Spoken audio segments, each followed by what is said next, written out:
And it's a great pleasure to introduce you, Mr. Farris. Thank you for coming all the way up here in Maine. And the floor is yours. Thank you, Ken.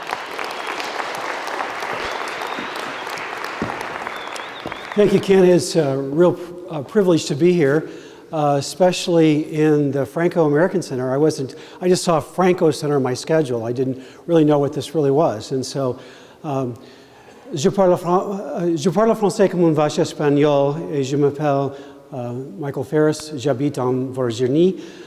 That means I speak French like a Spanish cow. That's what I just told you, and that I live in Virginia. So, which is the truth. I do speak French just exactly like a Spanish cow. But it is a beautiful building and theater here tonight. What an honor to be here. And thank you so much for coming out.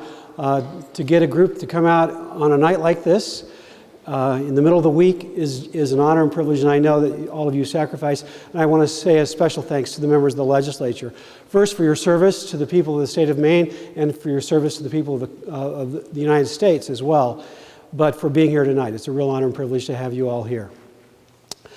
I perhaps will start off in the summer of 1971.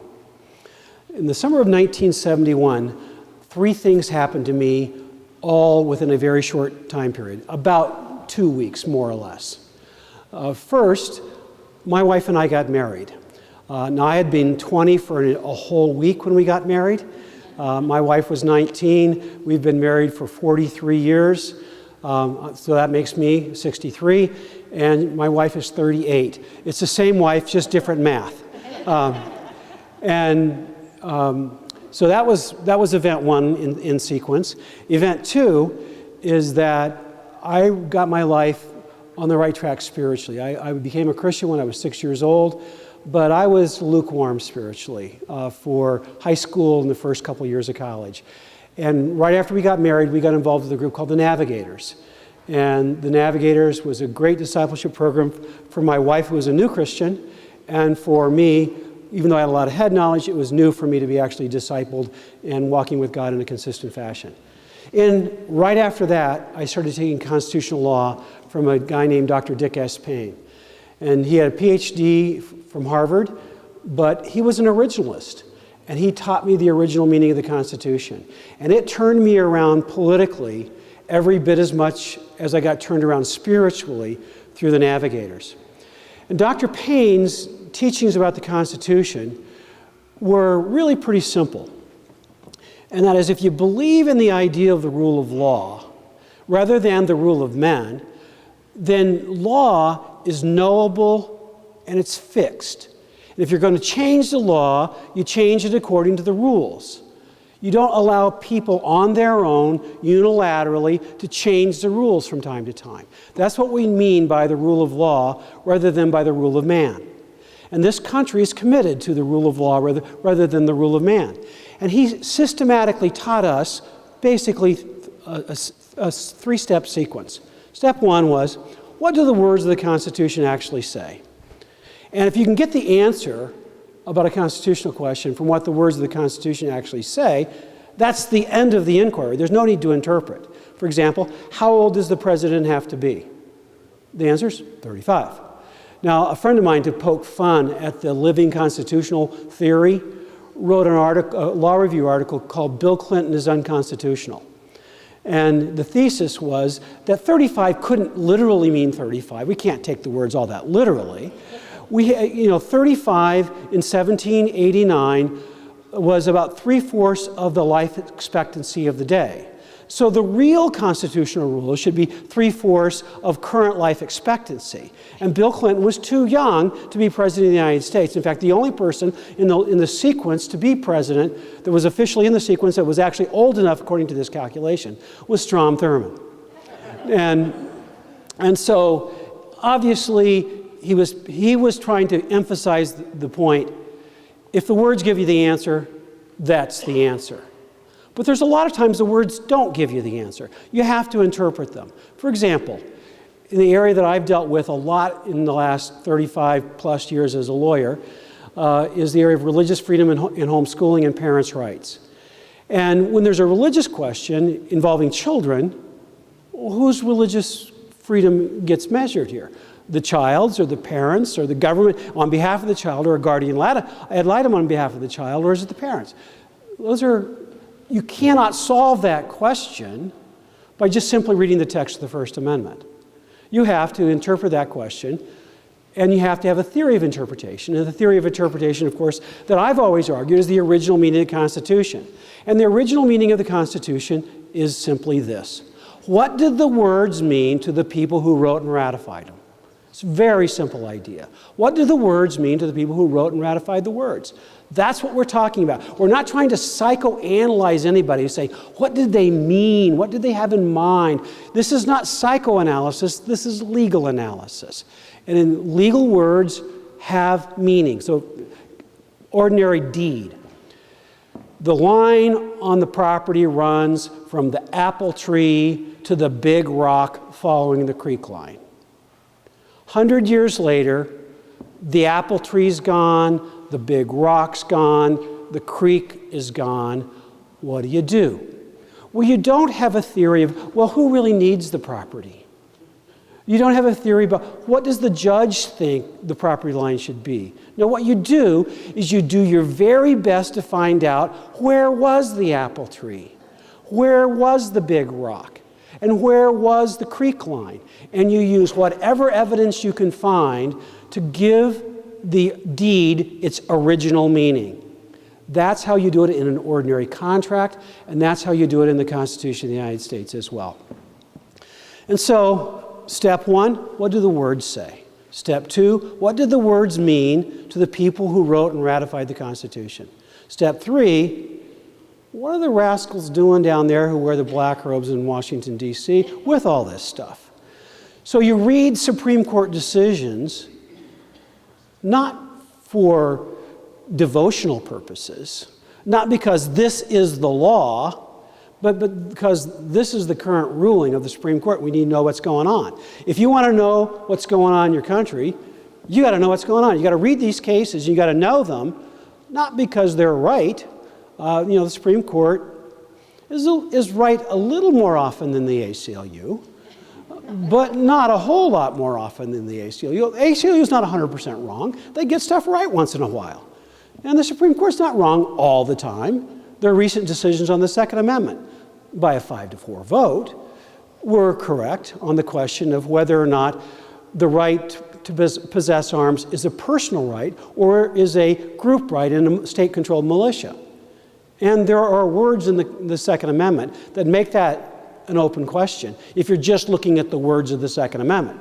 If you read the original meaning of the Second Amendment, it's not even a close question. It's very simple to get the correct answer, as the Supreme Court majority did in those two Second Amendment cases. But if you just limit yourself to just the words, and there's another example of limiting yourself to just the words would show how you need original meaning to really make sense of it. The right to trial by jury does not say in the Constitution that jury trials in criminal cases have to render unanimous verdicts. Doesn't say that anywhere. Can't find it. But it is a constitutional requirement, because when the founders said jury trial, they ported in with the phrase jury trial all the recognized attributes of what a jury was, and unanimous verdict in criminal cases was an absolutely settled attribute. So the original meaning of jury trial, unanimous verdicts. It is a constitutional requirement. But you learn that from original source materials. And original source materials includes the records of the Constitutional Convention, the records of the Ratification Convention, things like the Federalist Papers, the laws that were in place at the time, court decisions at the place of time. What did due process mean in 1789? Well, we know. We can figure it out by looking at original source materials. That's how you do original intent analysis. You don't look at UN treaties today. You do not look at the law of Europe today. You don't listen to the American Medical Association today. You don't look at law reviews today unless those law reviews are simply a summation of historical evidence. You look at what the people who wrote and ratified the document thought about it. That's how and then when you look at what the Supreme Court's done, you judge the Supreme Court on whether or not they're measuring up to the plumb bob of the text of the Constitution and the original meaning of the Constitution. That's how Dr. Payne taught me constitutional law. That's how I teach constitutional law at Patrick Henry College.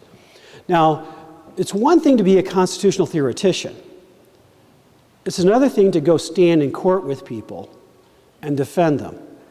When you're standing in court with people defending them, and you're in a lower court, you don't have the ability to say to the judge, well, I know the Supreme Court said that, but they're in violation of the original meaning of the Constitution on this point, and you really should ignore the Supreme Court and listen to what I tell you about James Madison.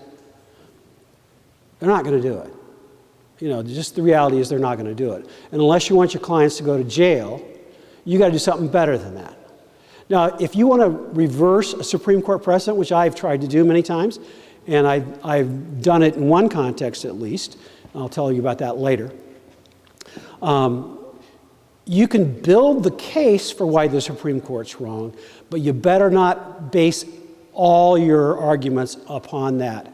You can put those in the briefs and just tell the judge, look, we're building our case in case this gets to the Supreme Court, that they can reconsider their decision in Smith versus Jones, but you better have something else if you don't want your people to go to jail. And so I have lived 35 years, more or less, actually more, in this arena, both as a theoretician, because I teach constitutional law, but as a practitioner. And I have to have solutions that really work. And so I am not a fan of people going around espousing theory that has no practical application and has no realistic chance of ever working. Because just like I don't want my clients to go to jail, I don't want American liberty to be lost by people just espousing theory.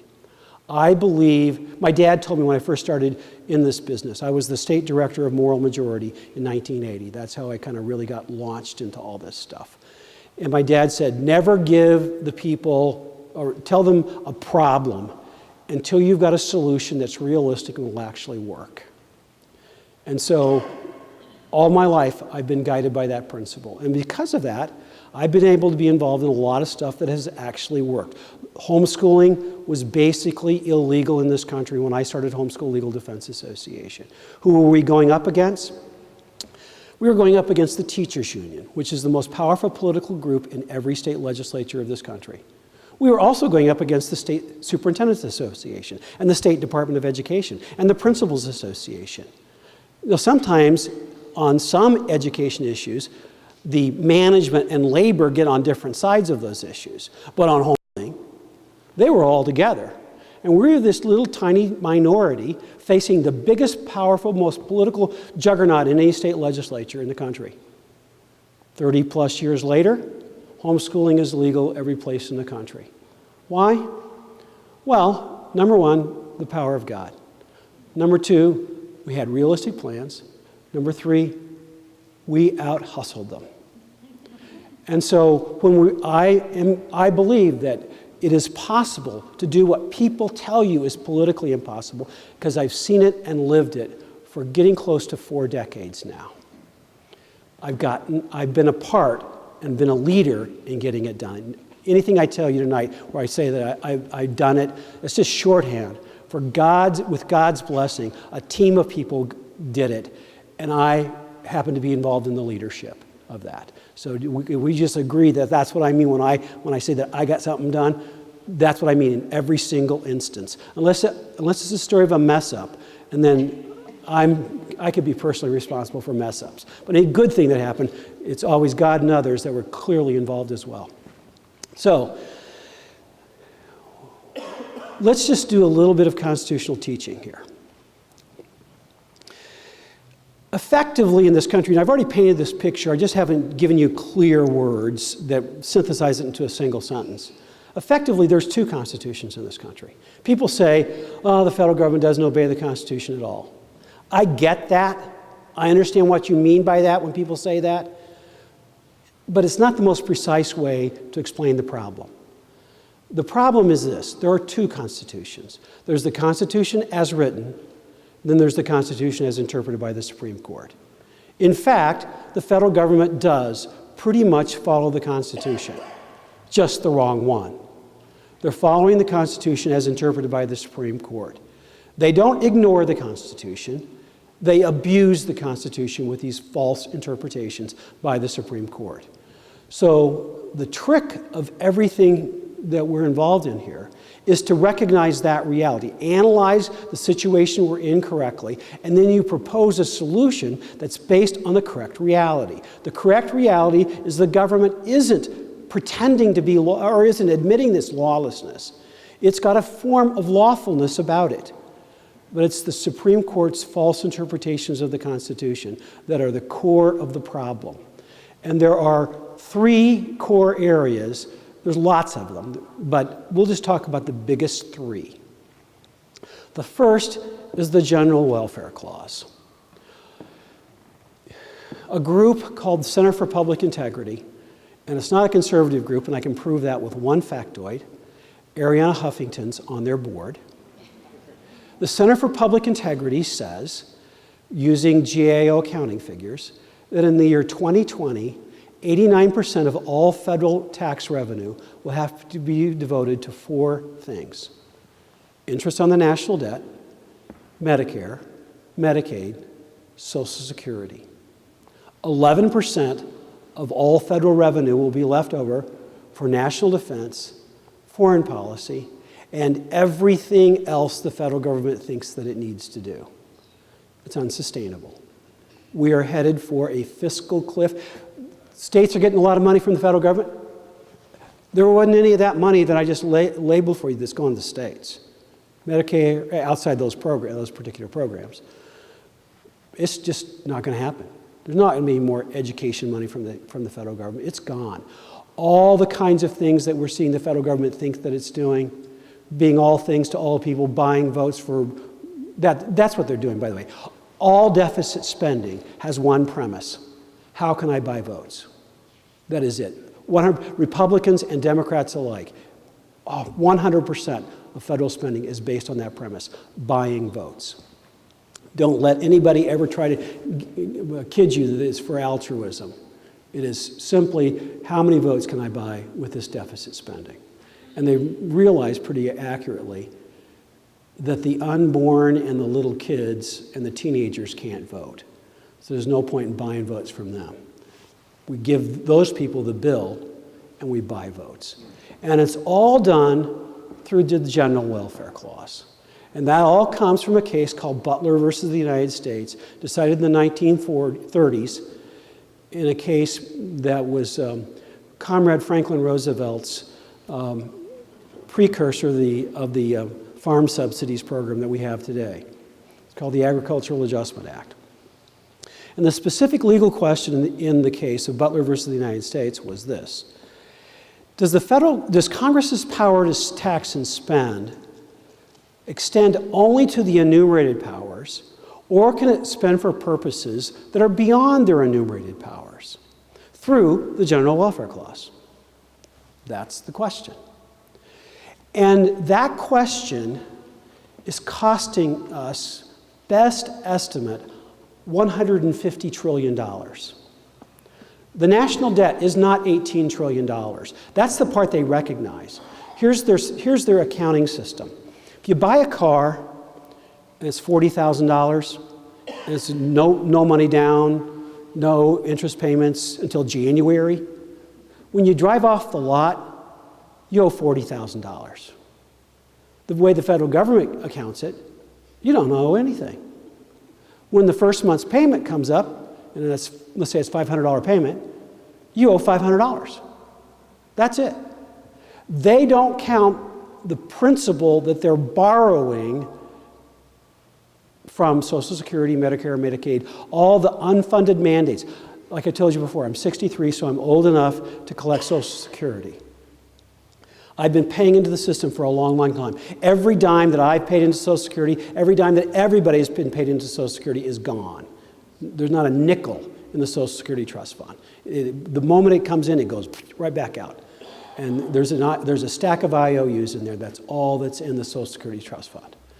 And so if I had a pension plan that was exactly the same terms as Social Security with a private company, they would have to be carrying a liability on their books in the hundreds of thousands of dollars.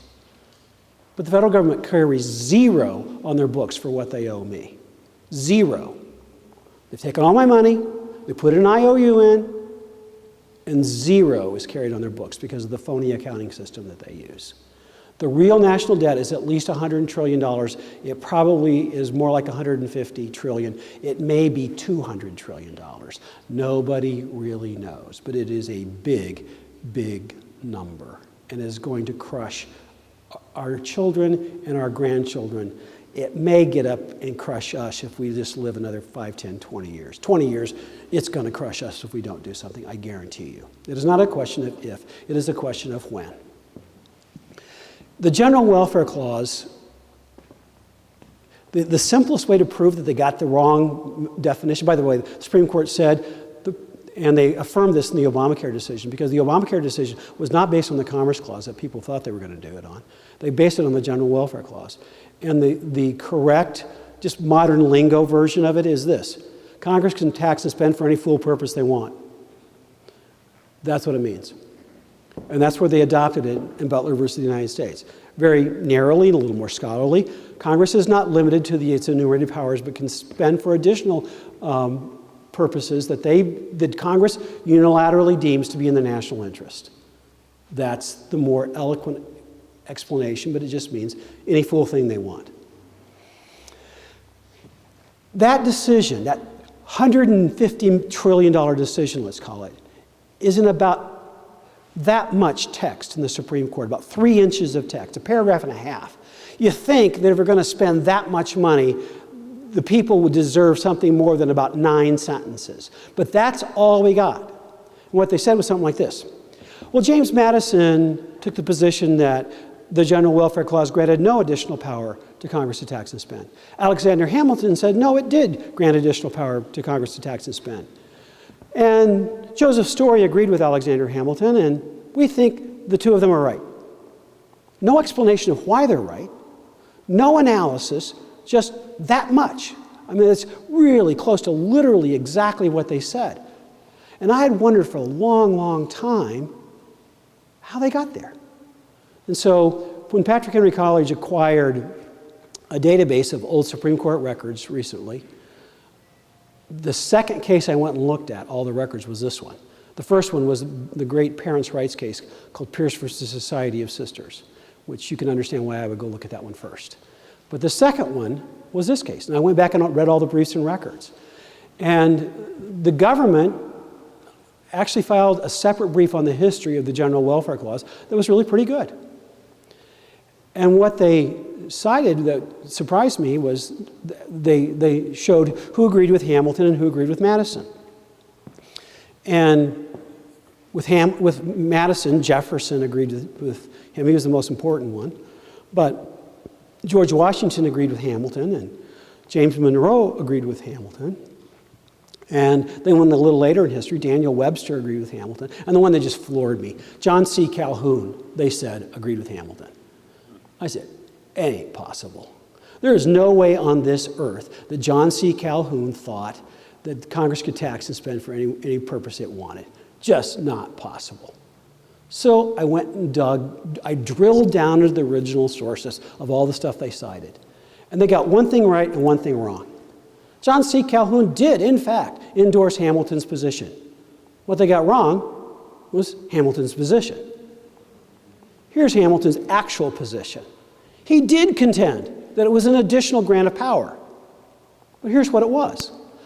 If Congress determines that something is truly national in scope and in the interest of this country, not local in scope, not for somebody's private project, not what today we would call an earmark, not anything like that, but something national in scope and beyond the jurisdictional competence of the states, then you could do it under the General Welfare Clause. I can think of only 2 kinds of spending in all of U.S. history that qualifies for that. the space program, and the Louisiana Purchase.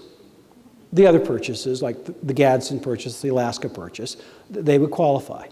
But other than that, I can't think of anything that meets that test. Education spending comes through the Supreme Court's interpretation of the General Welfare Clause. Let's apply the real Hamilton test. Is it national in scope? Well, let's not even debate that. Can the states do it? Of course the states can spend money on education. And the simple way to say his rule is, if the states can spend money on it, the federal government is jurisdictionally precluded from spending money on the same topic. Welfare programs? Federal government can't spend money on welfare programs through the General Welfare Clause. Federal government can't spend money on any of the programs, all the entitlement programs. 100% of the things that are bankrupting this country are unconstitutional, even under the Hamilton view, and the Hamilton view was clearly the minority view of the founders. Give me either one and I'm happy as a clam.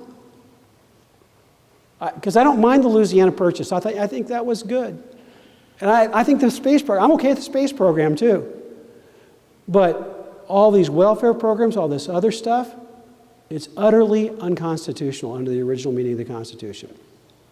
What would have happened if instead of we say tax and spend for the General Welfare Clause, we would have said instead, Congress may tax and spend for a program truly national in scope, provided, however, it's beyond the jurisdictional competence of the states. There's no wiggle room in that kind of language that is as likely to get abused in later generations, like the general welfare. Okay? Clarity of language probably changes the outcome, but at a minimum, it changes the defensibility of their grabbing power. There's no plausibility of them getting away with the nonsense they're getting away with. Obamacare, they couldn't look themselves in the mirror and say Obamacare is constitutional if that was the way that the General Welfare Clause had been phrased. Let's take Hamilton's meaning of it. That's okay. Let's take it. And Obamacare goes down to constitutional defeat. Commerce Clause. Second most. All federal regulations of business in this country come through Commerce Clause power. Commerce, in those days, meant shipping. Some of you are old enough to remember Dionne Warwick, her song, Trains and Boats and Planes.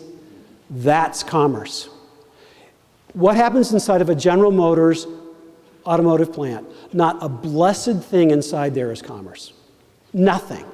Banking is not commerce. Banking's not commerce. How do I know? States regulate banking. States cannot regulate interstate commerce. Congress has the exclusive power to regulate interstate commerce. If banking is interstate commerce, the states can't regulate. The reason your ATM machine works, your card works in an ATM machine anywhere in the country is not because of federal law, it's state law. The states got together and said, you know what, it would really be good if the banking system worked well all over the country, so let's make a uniform set of rules. Because banking's under our jurisdiction, because it's not commerce, it's banking. And so we're going to pass something called the Uniform Commercial Code. They got people together, they held a convention, they wrote the rules, they went back to the states and ratified that, and we got the Uniform Commercial Code, and the Uniform Commercial Code gives all the banking laws for the country. That's why it works. If it's Congress, they'd still be trying to figure it out.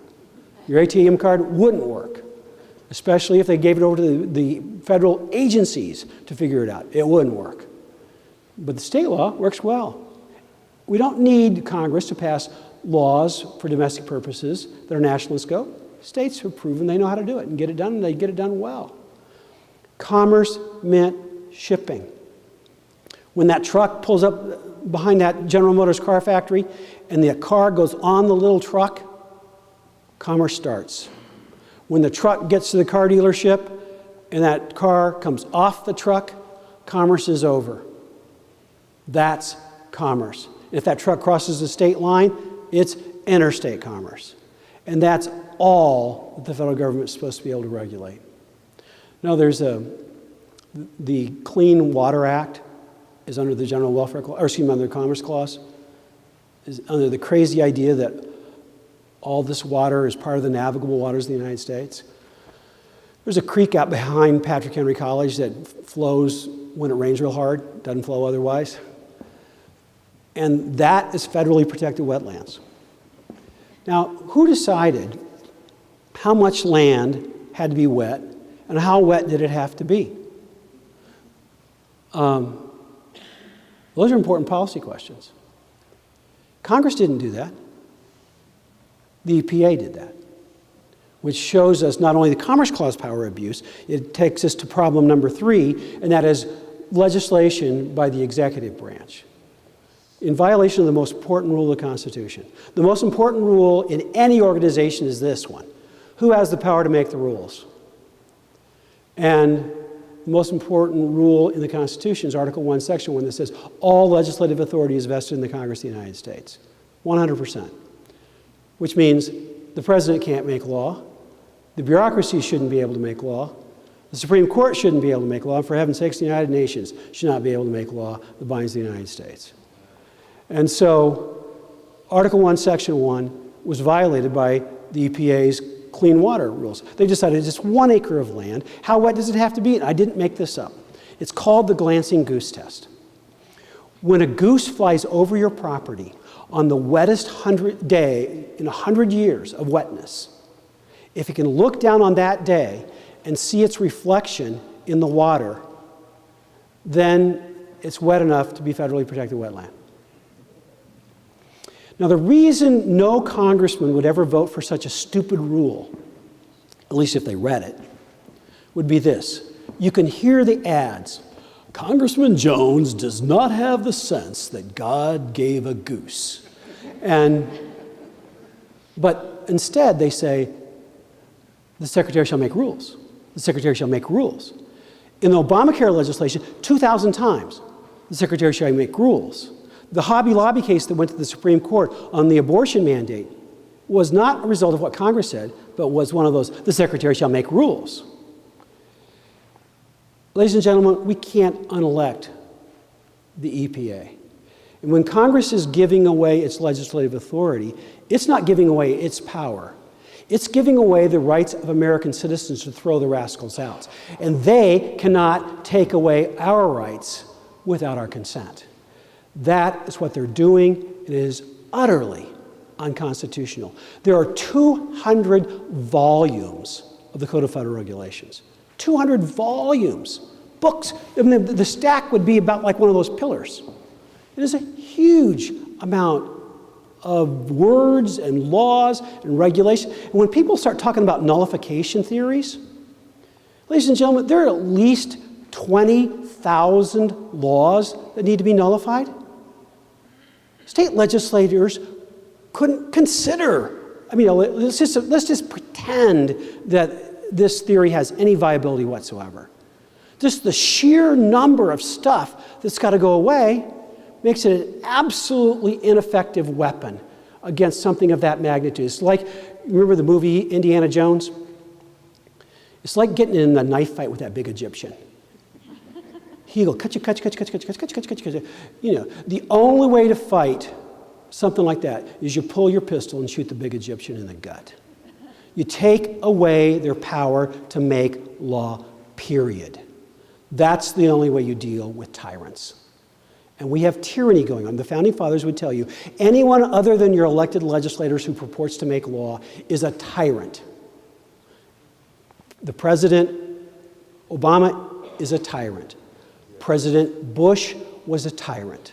President Clinton was a tyrant, and you can go on back, Republicans and Democrats alike. Now, some of them have been more faithful tyrants than others, a little more aggressive tyrants than others. So there is variance in their degree of tyranny. But anytime any president purports to make law by his unilateral action, it's an act of tyranny, because only the people themselves or their elected legislative representatives have the legal and moral authority to make law, period. That is the meaning of a constitutional republic. Actually, that's the meaning of a republic. A constitutional republic means that they can only make laws on the subject matter delegated to them by the people. That's the constitutional part of a constitutional republic. And so we've got a problem. All these administrative laws, President Obama legislating like other presidents before him, but a little more aggressive, in fact, quite a bit more aggressively.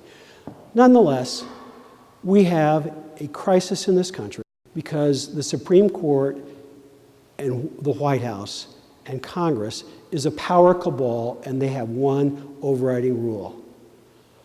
Washington's power will grow and be protected.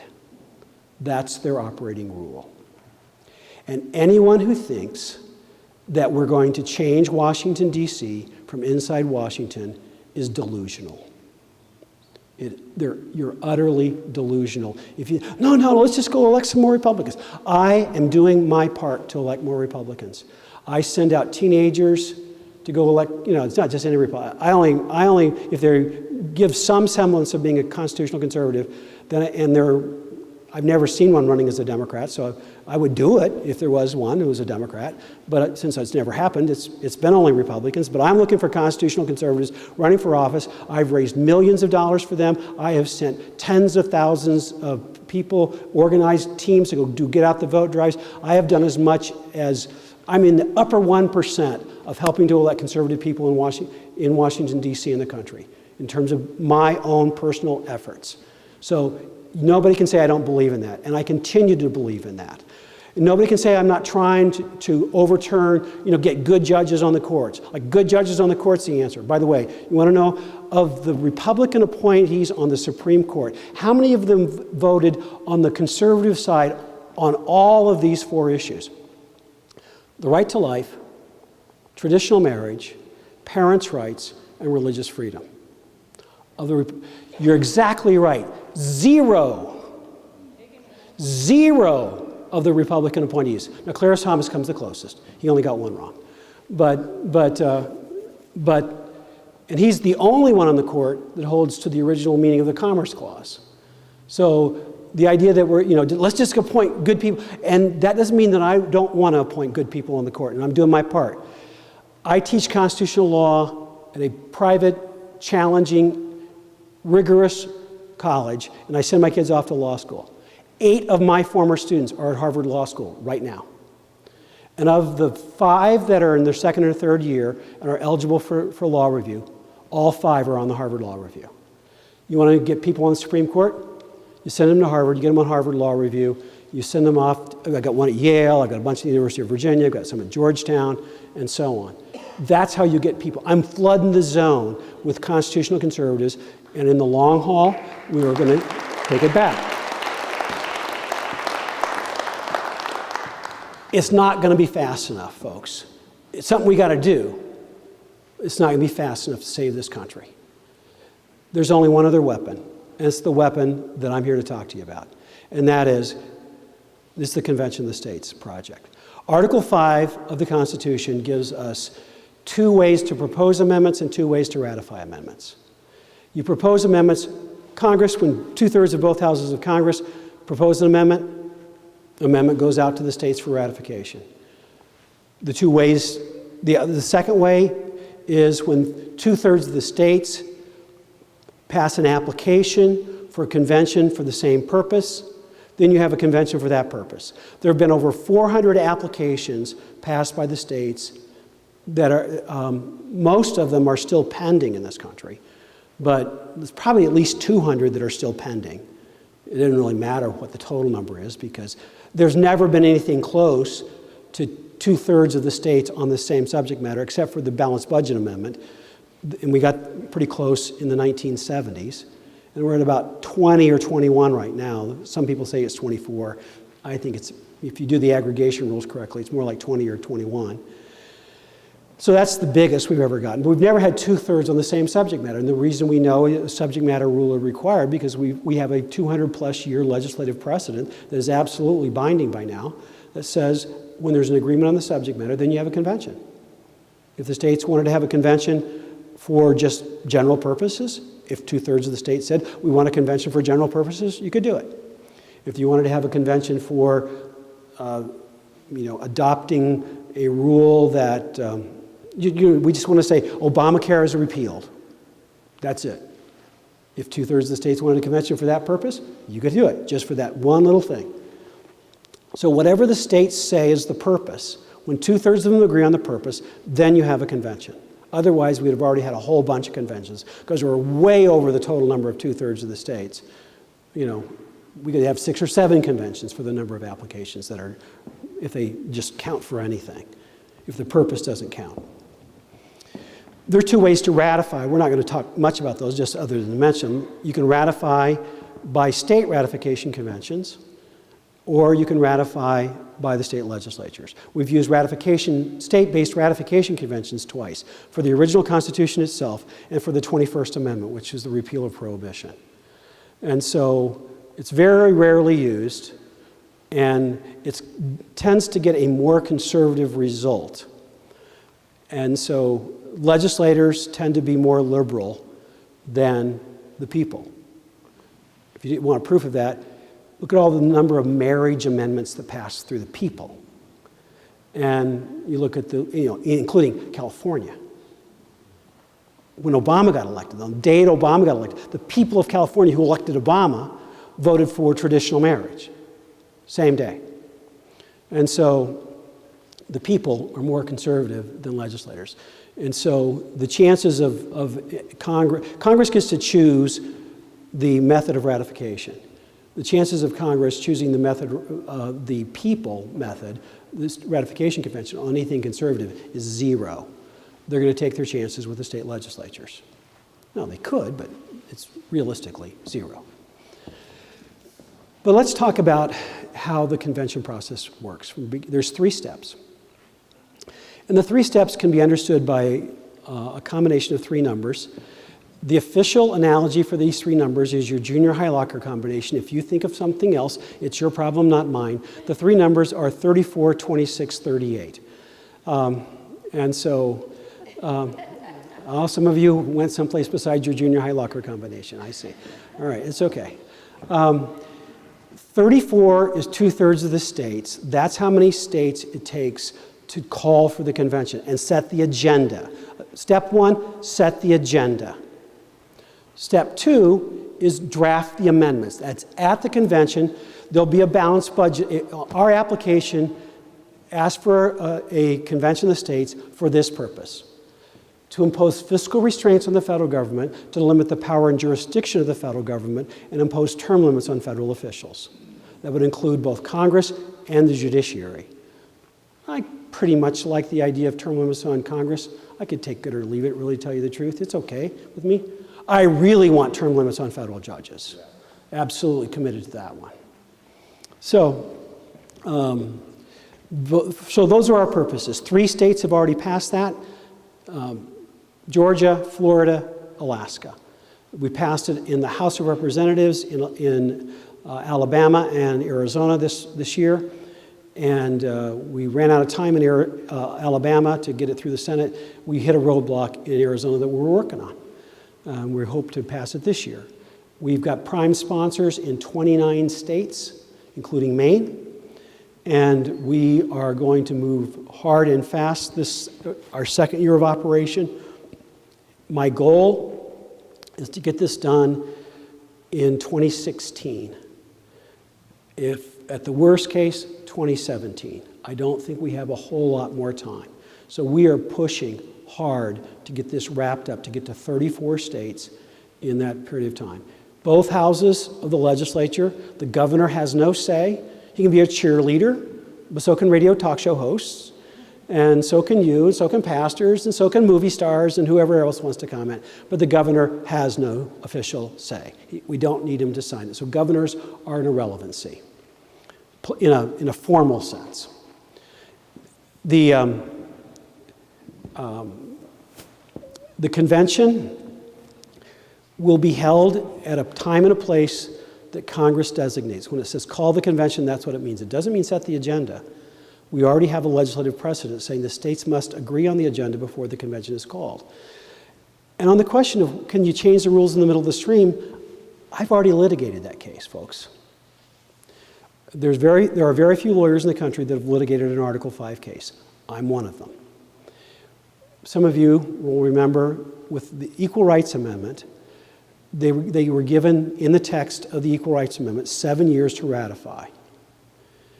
When they were getting close to the end of the 7 years, the lefties went to Congress and got them by ordinary legislation to purport to extend that deadline for another 3.5 years.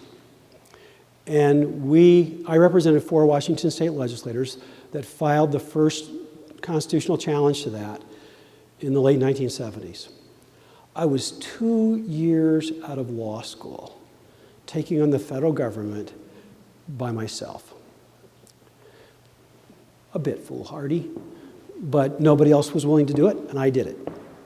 Fortunately, about 2 weeks later, some more experienced lawyers filed a similar case in Idaho, and I was smart enough to to transfer my case from the federal district court in Tacoma, Washington, to the federal district court in Boise, Idaho, and we worked together.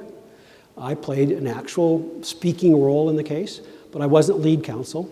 It was a man who represented Idaho, who was about the age I am now, who was the lead counsel in the case, and did most of the arguments. I did a portion, but I was there and helped. I learned a lot about Article 5, and the ruling was you can't change the rules in the middle of the stream. That's the rule. Now that decision is not a binding precedent because the Supreme Court granted review of the case but then sat on it until the second deadline passed, and then they said the case is moot. Which, by the way, answers the question, some states purport to ratify it now. If it's moot, the only way it's moot is if the deadline was binding and gone. If it still could be ratified, the case wasn't moot. So any state legislators that think that this is still a viable issue, it's already been definitively ruled by the Supreme Court. It's over. So I learned a lot in that case. The other rule, by the way, is that states can rescind their ratifications. That was the other ruling of the case. And which is also true, the states can rescind their applications. So the reason that some people say we've already reached 34 states for the balanced budget amendment, no, because the rescissions count. If you could count all the states that if rescissions didn't count, then we would be at 34 states. But nobody believes, no serious constitutional lawyer or scholar believes that that's a realistic case. And so that's where we are. It's one state, one vote at every step. 34 states, one state, one vote to call the convention. 38 states, one state, one vote to ratify amendments. They would be sent out, if in our convention's case, it would probably be 6 to 8 amendments, something like that would come out. And they would be like the Bill of Rights. The Bill of Rights were sent out 12 amendments. They ratified 10. They ratified the 11th one in the 1990s. And so you ratify them one by one. When you get 3/4 of the states to agree to each one, the balanced budget amendment, putting term limits on the federal judges, stopping the use of international law to control the domestic policy of the United States, stop the use of executive power to create legislation, require a supermajority for tax increases, sunset all the existing taxes, repeal the 16th Amendment, have real checks and balances on the Supreme Court. Those are the kinds of things that will come out one by one, and we ratify them one by one. Whenever 3/4, and in the middle of the process, it's still one state, one vote. It is a convention of states. Some people say, well, we just made that up. It's an invented term. It's really a constitutional convention, a con. People who say that are legally, historically ignorant. The first use of the term Convention of the States was in 1788 by the legislature of Virginia, who passed the first application under Article 5. It was filed in May of 1789 in the Congress, when the Congress first convened, to call for the Bill of Rights, basically. And they called it a Convention of States. And it has had that term ever since. The Supreme Court used that term in 1831. And multiple times it was called a Convention of the States. And the people who say, oh, Mike Farris just made that term up, just show how ignorant they are. So, by the way, when you catch a person in a lie, and there's a rule of law. If they lie to you once, you're entitled to disbelieve them all the time. It also goes for competence. I debated the John Birch Society on this issue in Oklahoma. And both sides were asked, we had to respond to questions intended for the other person. So audience asked questions, both sides had to answer every question. So I got to ask the question of what amendments I wanted. Well, the John Birch Society guy had to answer the same question. He said, well, I don't really want any amendments, but if I did, what I'd want would be to require to have jury trials in civil cases, not just in criminal cases. So I pulled out the 7th Amendment and read it to him. There's a right to jury trial in civil over $20 in value. I said, you know, are there a lot of 1995 cases that you're concerned about? You know, is there something wrong with the 7th Amendment? The reality is he didn't know the 7th Amendment existed. And it's not enough to sort of know this stuff. You really need to know the Constitution the way I taught you at the beginning. What do the words say? Not just some of the words. You really need to know the Constitution completely. You need to know what did they mean to the people who wrote and ratified them, and you need to know what the Supreme Court has done to us on these things. And when you have those things under your grasp, and by the way, every citizen should do that. I've been teaching this to high school kids for 20 years. There are high school kids that have mastered this so well. One of them, I keep telling, run for office, run for office, run for office. One of them at 18 ran for office and got elected in New Hampshire to the state legislature, and by a one-semester high school course, he was so knowledgeable about the Constitution, they put him on the Judiciary Committee, where he was at 18 years old, he was the resident expert on the Constitution, shaming all the lawyers on the Judiciary Committee. So this is not some special, it's just a matter if you got to devote yourself to knowing it. And so people who say, well, the Constitutional Convention, you know, here's what a Constitutional Convention is. A Constitutional Convention is an extra legal proceeding that's outside the existing framework of government, not under the rules of government, and it binds no one who doesn't consent to it. That's how the original Constitutional Convention worked. It bound no one who didn't agree to it because they were rewriting the document. By agreement, they were rewriting the document. And by the way, anybody that tells you that the original Constitutional Convention was a runaway convention because it was called to amend the Articles of Confederation, but instead they rewrote the whole Constitution, they've also shown you their ignorance. Now, I have to admit that for a long time I was ignorant as well. We all got our history from the precursor of the Common Core, and we shouldn't have done that.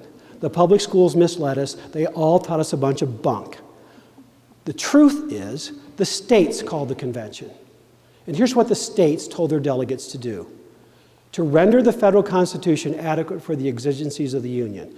There was not a word about only amend the Articles of Confederation. James Madison in Federalist 40 says, our authority did not come from the Articles the Annapolis Convention, nor from the resolution of Congress in February of 1787, where the only amend the Articles language comes from, is that February 1787 act by Congress. But they came from our states that appointed us and gave us our authority.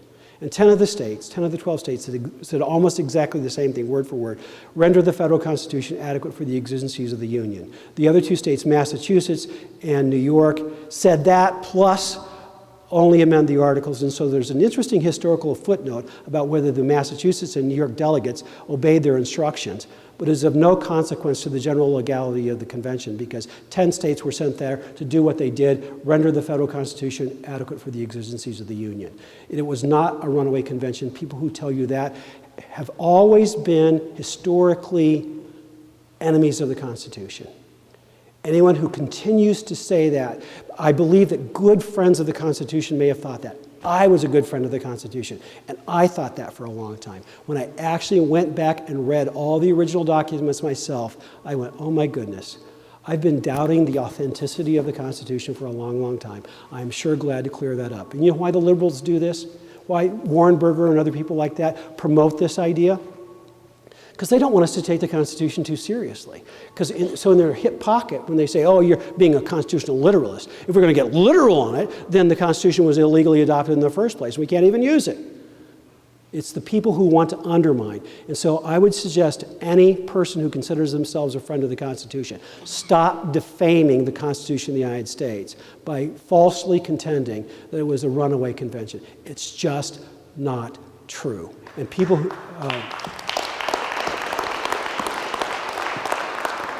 So, why haven't we done this?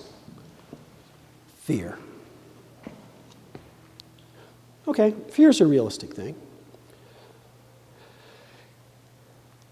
Which is the more realistic fear? That the federal government will continue to abuse its power and be a functional constitutional convention day in and day out. By going outside of their enumerated powers, they are changing the structure of government on a daily basis. President Obama says, Congress refuses to act, so I will.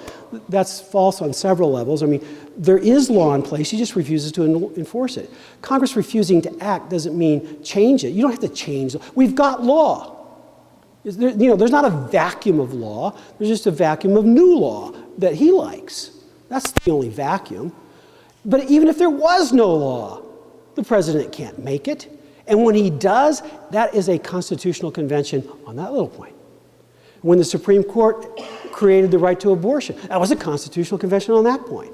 When they're creating the right of same-sex marriage, there's a constitutional convention on that point. There is a constitutional convention that is ongoing, and if we do the same things we've been doing for the last 50 years, it will continue to go and it will crush our liberty. There will be nothing left. I can't think of a single thing that's in the original Constitution, not one thing that makes the Constitution great that is still actually in practice. Not a thing. Separation of powers? No. Federalism? No. Limited jurisdiction? No. Original meaning? No. I don't know. Religious freedom? No. Parental rights? No. Right to life? No. I don't know of anything that made the Constitution great that's actually in practice right now. We have been overthrown. Justice Scalia said, day by day, this court is reinventing a constitution I do not recognize for a nation I do not know. That's the current reality. And people say, don't amend, let's defend. How? Okay, I mean, that's a nice slogan. This country isn't run by bumper stickers or bumper sticker kind of thinking. Some people think we should. That's, the guy that passed Obamacare for us, or, was one of the architects, said he's depending on the stupidity of the American public. Defend, don't amend is equally stupid. Because there's nothing to it. There's no substance to it. How do you defend it? Like how? I debated another guy Saturday. He contends that the states should just nullify federal laws individually because they're void in the first place. He and I agree. All federal domestic laws on gun possession are unconstitutional. All of them. We agree on that. I said, okay, now what are you going to do? You got a guy in jail, in federal prison. He's being tried in a federal court for a federal gun crime. You tell me how the state's going to nullify that. How are you going to get your citizen out of the federal jail? He doesn't have an answer. But there is only one answer, by the way. You go to war. So the only theory that's available on that side of things is violence. And as a Christian and as a faithful American who believes in the Constitution, I cannot advocate violence when there is a direct provision in the Constitution that tells us we can achieve the result we want, and we're just afraid to use it. I debated Andy Schlafly, Phyllis Schlafly's son. Andy was asked, when would be the time to use Article 5? You admit that's in the Constitution, and maybe someday there would be a time to do it. And he said, well, if they declare martial law, then. I said, Andy, good grief. Andy's a lawyer. We've been friends for a long time. Andy, when they declare martial law, there's only one answer. And the answer is, get your guns, boys. Let's go get our country back. That's what you do when they take us over by force. But we're not at that stage. And why would we wait until they declare martial law and come to get us and get our guns? Why would we wait when the Constitution is staring us there in the face? What are we afraid of? What can they do to us through, let's just assume, let's suspend political reality for just a second. And let's assume that they can do their worst to us. What could they do to us they haven't already done? You name one thing in the Constitution that could be taken from us that has not already been taken from us. Name one. we can take it back. Now, let me show you, you can take it back. You can reverse the Supreme Court. They're not totally lawless. They like the pretense of being lawful. In 1990, in a case called Employment Division versus Smith, the Supreme Court cleverly picked a case involving Indians and drugs. I gave them, at the same time period, another case involving evangelical Christian kids and public school textbooks that the school district stipulated violated the religious freedom of the kids, religious beliefs of the kids, rather, and they expelled the kids from school for refusing to read the textbooks. Those are the two cases they had in front of them at the same exact time. My case and the Indians and drugs. They took the Indians and drugs case very selectively, and with that case, threw the free exercise of religion into the constitutional trash can. And the rule was this: you cannot get a religious exemption from the free exercise clause for a neutral law of general applicability. Let me translate that. The law of general applicability says you can't serve alcohol to minors.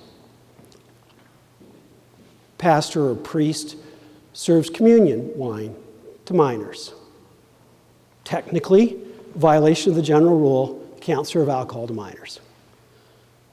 Nobody in their right mind, first of all, nobody in their right mind is ever going to prosecute, but just on paper, if somebody had prosecuted before the Smith decision, everybody knows there would be a religious freedom defense to that, and the priest would win.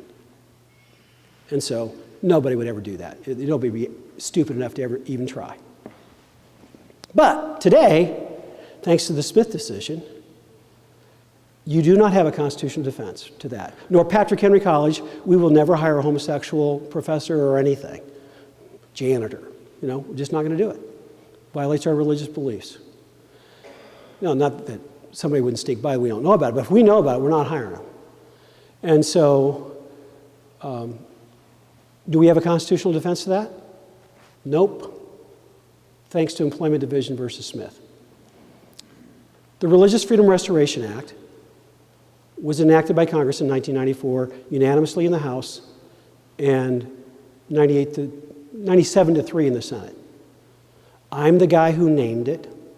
I was the chairman of the group who wrote it, and we bound the Supreme Court's hand on religious freedom cases involving the federal government. And when Hobby Lobby's case went before the Supreme Court this last year, the judge that wrote the Smith decision against religious freedom, Justice Scalia, voted for Hobby Lobby under the textual requirements of the Religious Freedom Restoration Act. And so,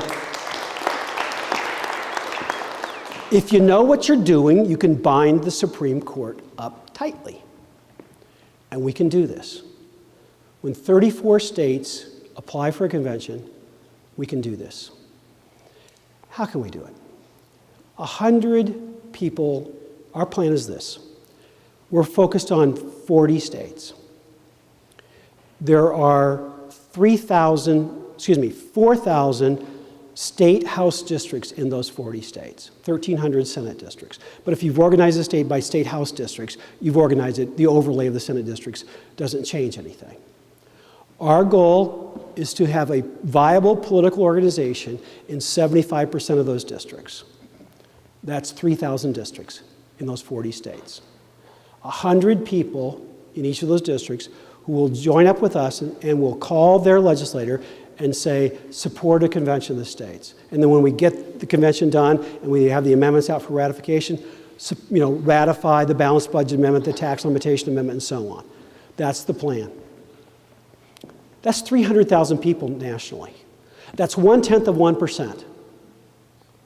Why can 1/10 of 1% achieve a complete constitutional victory where we return to the original meaning of the Constitution on all these areas?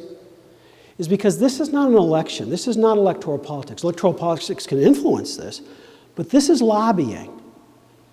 And that is a bigger number than almost ever turn out on any state-based lobbying issue. It's extremely rare for a legislator to get 100 calls on any one issue.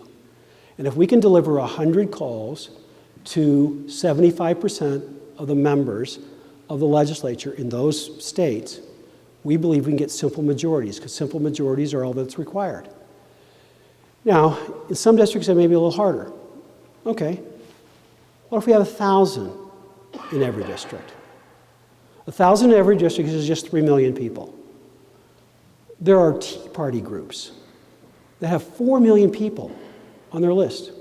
4 million, just one Tea Party group. The homeschool group that I have led for a long, long time has, on all of our lists together, the paid members and the others who get our email, about 250,000 families.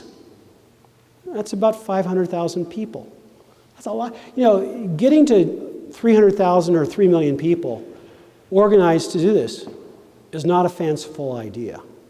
It's very realistic, because it will be, in fact, a majority of those who turn out.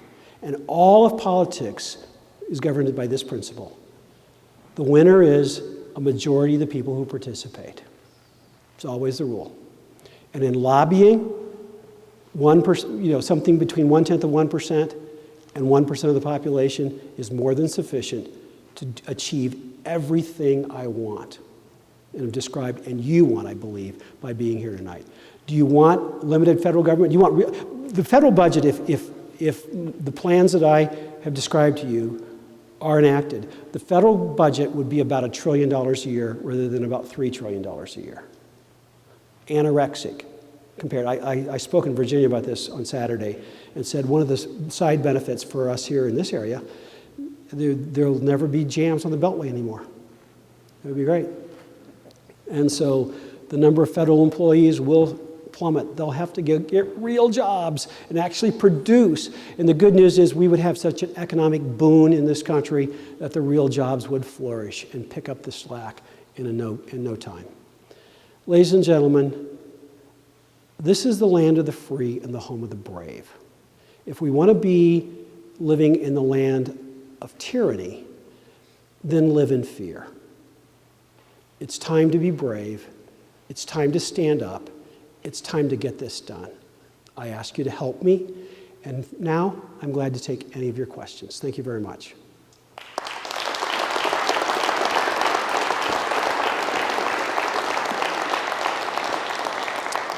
Yes, sir. Did I misunderstand? Is it the state of Indiana and Senator David Long leading part of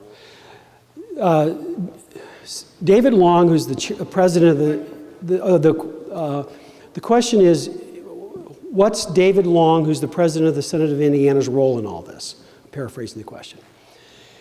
David Long is the one of the two top leaders of a group called the Assembly of State Legislators. It used to be called the Mount Vernon Assembly. And what they're doing is they're drafting proposed rules for a convention on whatever topic.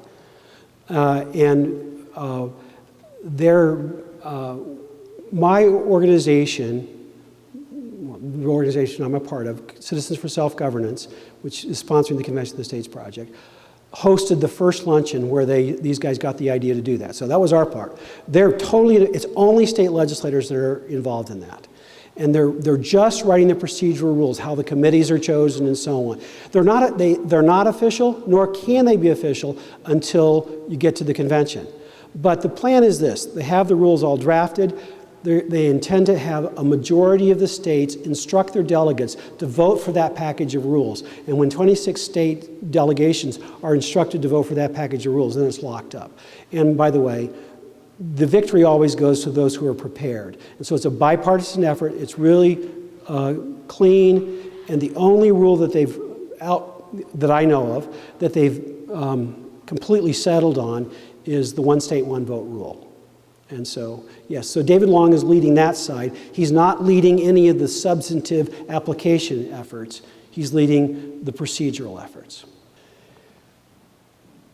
We've got to make a choice of what we're going to do.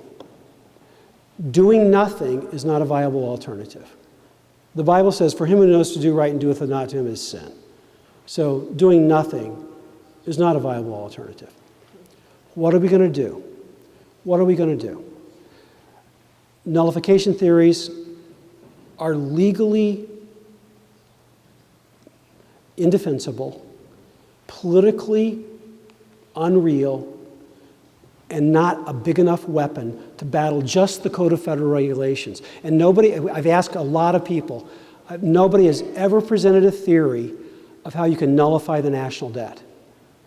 Try nullifying the national debt, just even in theory.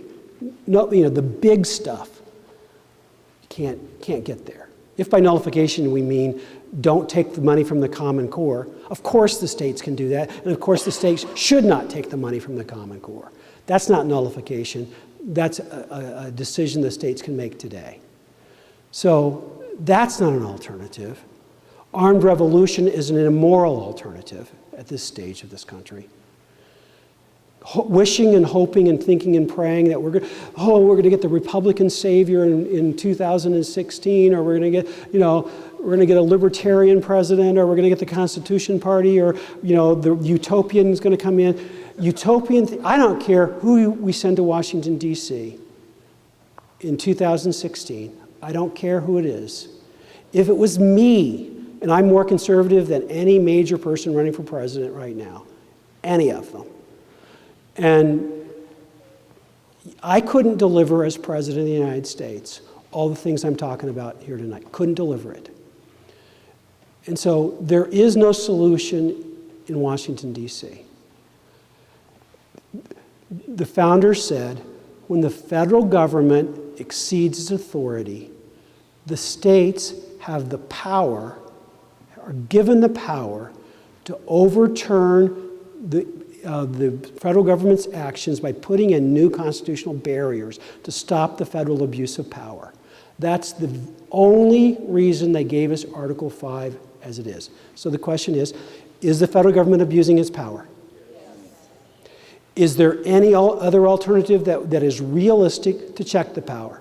No, not in the Constitution. Any ideas are extra-constitutional, and I hope that you believe that they're unworkable. They clearly are extra-constitutional. They're not written in the text of the Constitution. The only solution that's in the text of the Constitution is the one I'm proposing. The highest law of the land is the Constitution. The highest power in the land is in the state legislatures, because only the state legislatures have the power to unilaterally change the Constitution of the United States. They can propose the amendments, they can ratify the amendments. Only the states can do that. That's the highest power in the land. And with that power comes moral responsibility. If we don't want this country to die in terms of being a constitutional republic that loves liberty, we have to act. And if you believe that, come help me. If you don't believe that, if you don't believe it will be effective, fine. Go do something else. Just don't throw sticks and stones at us. Just, either help or go do something productive. We don't need to be throwing sticks and stones at I'm not going to throw sticks and stones when people are trying to do the Common Core opposition. In fact, I produced a couple of movies to help you defeat the Common Core. I'm helping in all the areas. I ask you to help us because, like a lot of you, I don't want my kids, and I don't want my grandkids, and I don't want my great-grandkids to grow up in a land where there's not liberty. I preached at my dad's funeral service about 3 weeks ago. My dad was a public school teacher and principal. The greatest blessing at that service was a bunch of his former students came and shared. I knew that the kids loved him as a principal, but I had no idea how much he shared Christ with them in a public school in the 1950s, 60s, and 70s. And prayed with them, led them to Christ. Wonderful legacy. Oh yeah, it's illegal. I would have defended him, but it's illegal. It was a great legacy. It wasn't back then. Yeah. I want to leave my kids a legacy as well. And the legacy that I want to leave them is that the Constitution of the United States was in a better position than when I arrived on the scene. Those kids' lives were changed in a better position than they had been before my dad got to them. If you want to leave a legacy to your kids, I invite you to help me. Thank you so much for attending tonight. God bless you all.